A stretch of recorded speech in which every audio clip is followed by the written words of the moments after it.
Hi there, and welcome back to Poetry Passages. So I'm here in Matawan, New Jersey at the gravesite of the poet Philip Freneau, and that is his tombstone there behind me. He's buried here on this hill. He died at age 80. Strangely, he froze to death on his way home in December 1832.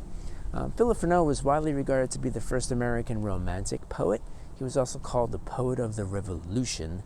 He was good friends with Thomas Jefferson and hung around a lot in Philadelphia and was very much a part of the political scene there. So bear that in mind as I read this poem. It's a little bit non-politically correct in some of its language, but it is a product of the time.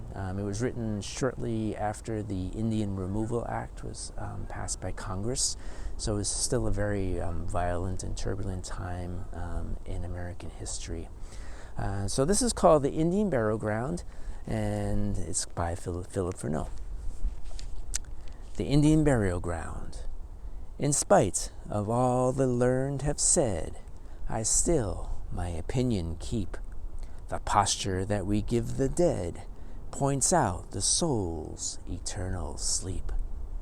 Not so the ancients of these lands. The Indian, when from life released, again is seated with his friends, and shares again the joyous feast. His imaged birds and painted bowl, and venison for a journey dressed, bespeak the nature of the soul, activity that knows no rest. His bow for action ready bent, and arrows with a head of stone, can only mean that life is spent, and not the old ideas gone. Thou, stranger, thou shalt come this way, no fraud upon the dead commit. Observe the swelling turf, they say, they do not lie, but here they sit. Here still a lofty rock remains, on which the curious eye may trace, now wasted half by wearing rains, the fancies of a ruder race. Here still an aged elm aspires, beneath whose far projecting shade, and which the shepherd still admires, the children of the forest played. There oft a restless Indian queen, pale Sheba with her braided hair, and many a barbarous form is seen, to chide the man that lingers here.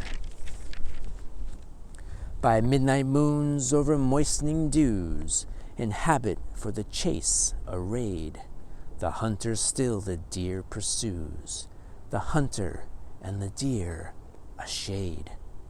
And long shall timorous fancy see the painted chief and pointed spear, and reason's self shall bow the knee to shadows and delusions here. So that is The Indian Burial Ground by Philip Freneau. And you can see that he's very much trying to reconcile his traditional European views on death with those of the Native Americans. Then the Europeans buried their dead lying down, and the Native Americans buried them sitting upright, thus the burial mounds. So while the European spirits have eternal rest, the Native Americans go on dining with friends and putting on their traditional hunting gear and going out in pursuit of the deer. And the Indian queens still lurk high in the trees. So I thought that would be a fun one to read as we enter Thanksgiving week. And I want to thank you for watching. Hope you enjoyed it, and we'll see you next time right here on Poetry Passages. Happy Thanksgiving. Bye.